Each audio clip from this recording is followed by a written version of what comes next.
où il y a toujours nécessairement plusieurs choses qui se passent, c'est presque impossible. C'est pour ça qu'en tant que chercheur, on n'essaye même pas de faire ça. Et en plus, il est reconnu, les chercheurs reconnaissent que d'essayer d'attribuer la cause de mortalité dans des conditions comme ça, c'est très biaisé.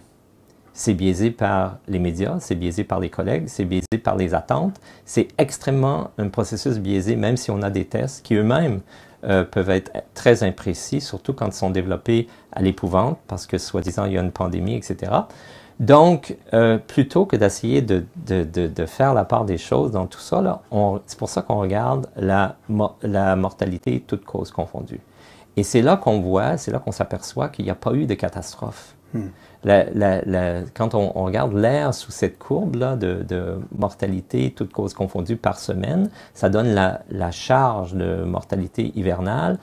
Elle n'est pas différente, elle n'est pas statistiquement différente que pour les dernières 10, 20, 30 années. OK? Ouais. Il ne s'est rien passé. Il n'y a pas eu comme une catastrophe dans le genre. On peut voir des mortalités augmenter en pic, des fois, par exemple, quand il y a un tremblement de terre dans une région qui écrase les gens dans les buildings, qui cause de la maladie, etc.